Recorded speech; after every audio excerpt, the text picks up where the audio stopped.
The costs of public transport are rather cheap, clean, and reliable.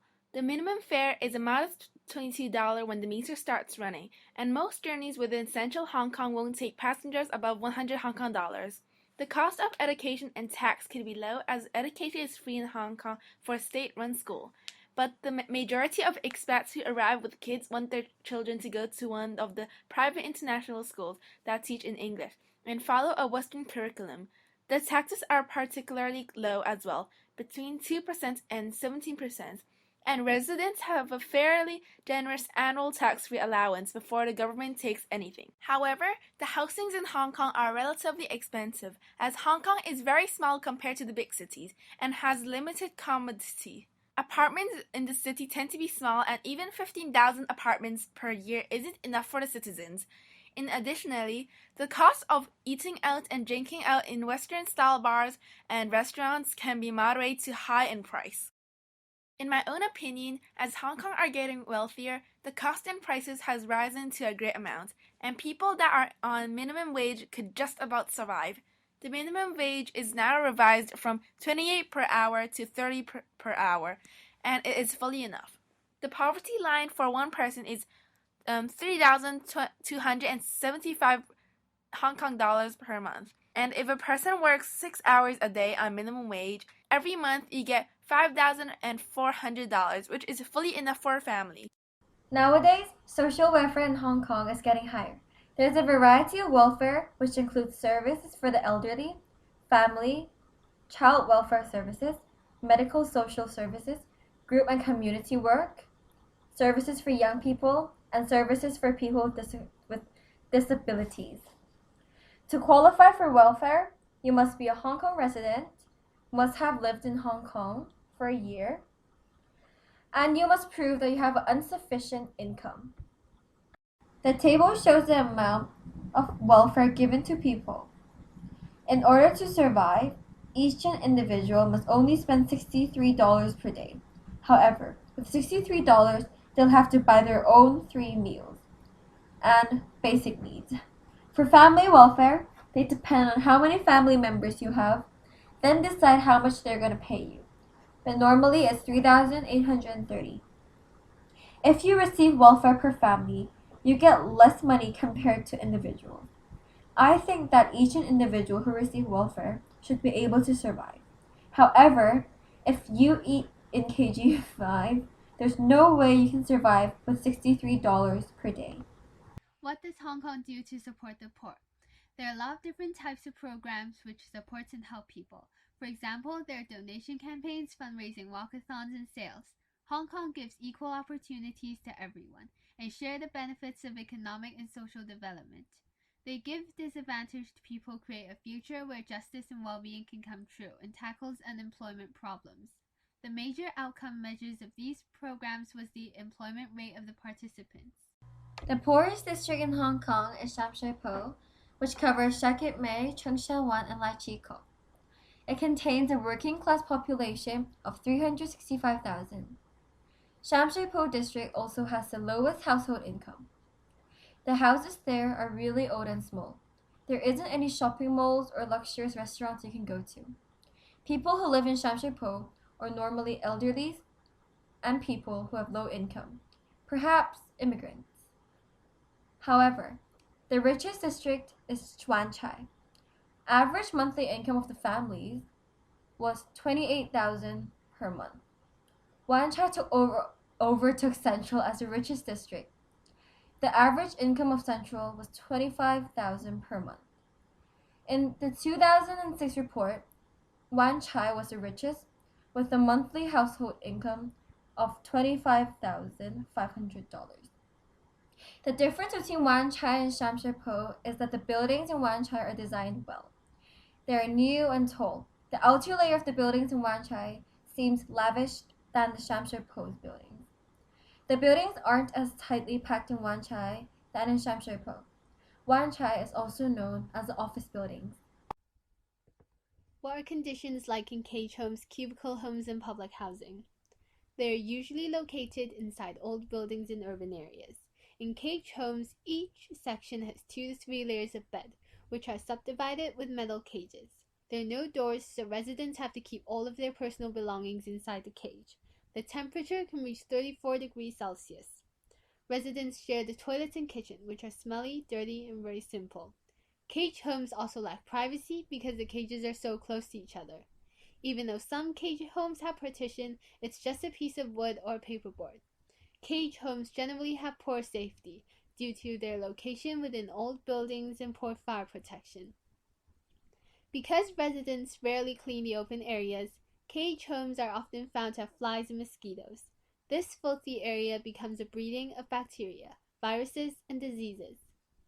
Metal cages are typically made of iron, which causes the temperature to be extremely high and the metal will rust easily. These cage homes lack smoke detectors, automatic sprinkler systems, and fire systems. In cubicle homes and public housing, many residents share only one electrical outlet. Electrical shocks and leakage frequently occur since the government does not conduct regular inspections. In the apartment flats, the whole living space is divided into multiple sections. These spaces are only suitable for people who take care and prevent any additional activities. Under the confined and crowded space, cage homes often have poor ventilation systems. The elderly and disabled find it difficult to evacuate the building if there is any emergency.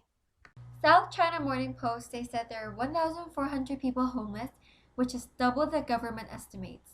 It also stated that there's a higher amount of homeless people living in Yamate and Mongkok.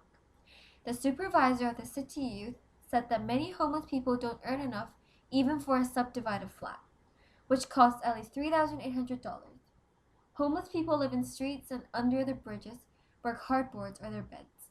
They dig in trash cans for food, clothing, or some other basic needs. They also sell cardboard to earn money. Sometimes they even beg for money in streets. Homeless people share what they have among each other.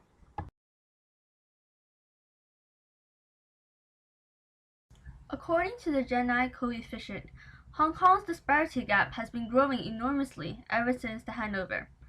Hong Kong is now 12th highest in the world when it comes to the highest Gini index, coming in with a value of 53.7, with Singapore in 32nd at 46.3, and Human Development Index highest country Norway in 135th with a value of 25.0.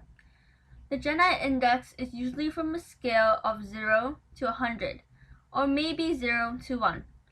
The closer the number is to 0, the more equality there is throughout the country, or vice versa. If the number is closer to 100, there is more inequality.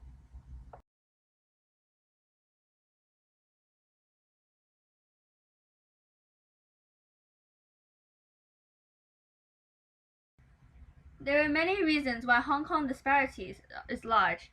One of the main ones is the increasing inflow of immigrants.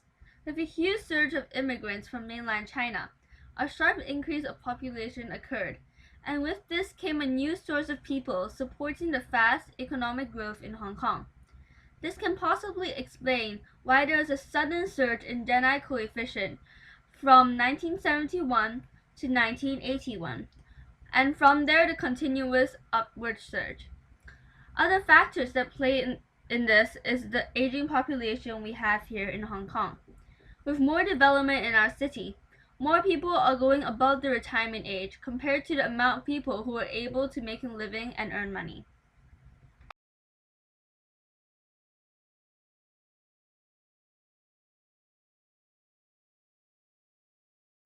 I think that there are multiple ways for Hong Kong to have less disparities. One major part on how we can reduce these disparities is with our future generation. Despite there being an oversurge in population in Hong Kong, minority and the young are scarce. And with that being said, the amount of young needs to increase a lot in order to support the numbers of elderly. This is so that there are less elderly citizens who are in poverty because their children and grandchildren cannot earn enough money. Another point is to develop Hong Kong's education so that everyone can have the same amount of opportunities, and alongside of that, increase the wages for those jobs which are now perhaps just above the minimum wage, as to make others choose those services. With this can also come the increase of the minimum wage. And with all the surplus the government has, they could give out a certain sum to all the businesses who need more money because of the increased wages. Another way is to increase the amount of money for welfare, as it's obvious that almost no person could survive on the welfare with adequate rights and needs. Also, the government really needs to find ways to house at best all people in Hong Kong, although that may be a real difficulty as there is such limited space. And furthermore, we need to be extremely aware of our environmental conditions. It may also be that some larger apartments or houses may have to be divided in a safe manner, so that more people can live in an allocated space. It may also be that prices will have to drop in order for those who need a decent house to have one. With that, the massive amount of spaces where cage homes and subdivided flats are placed can be reconstructed to house people in a safe and righteous condition. In addition, more charities can be more productive in not only making money for the people in poverty, but also training and educating the people in order to help them find more job opportunities in the future. This is mainly for the adults who are unemployed. One last option is to get the entire population of rich Hong Kong citizens to give money to those below the poverty line in order to equal out the disparities a bit more. This may lead to great controversy, but it might be the best way to go through in the long run. What does the government do to help? Hong Kong has different types of programs and supports people. For example, they have campaigns, sales, walkathons, and charities. Hong Kong tries to give equal opportunities to everyone and shares benefits to people who live in poverty and to people who live in cage homes and rooftops. People have a future where justice can come true because Hong Kong tackles unemployment problems, and the outcome measure of these programs was the employment rate of participants. Hong Kong is an affluent society, yet poverty and deprivation abounds. The latest Gini coefficient of 0.507 indicates a widening gap between rich and poor in Hong Kong. Even though Hong Kong tends to share benefits to people who live in poverty, poor people find it very difficult to move out of poverty because they lack opportunities, resources, and access to social services. The government should ensure that everyone has equal opportunities to share the benefits of economic and social development in Hong Kong. Not only the richest have all the opportunities and benefits, people suffering in poverty should also have equal rights.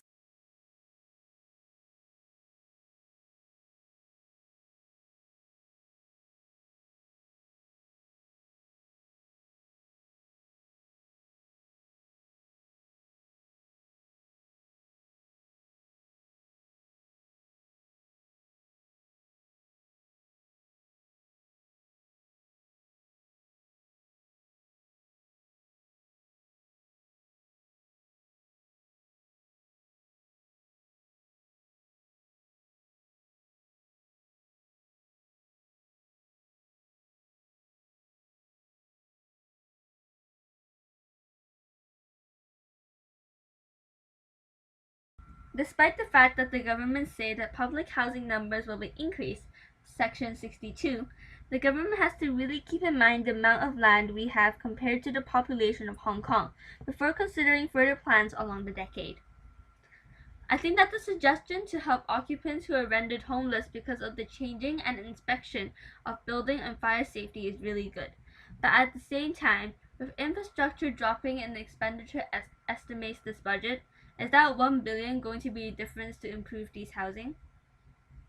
The social welfare rates for expenditure may be increased by more than 12.3%, but it isn't higher ranked compared to education, which is at the top, infrastructure, and health, which take up more than 50% of all expenditures. Also, with the forecast on the population pyramid, I really feel like that we should really be saving on a few more of these things.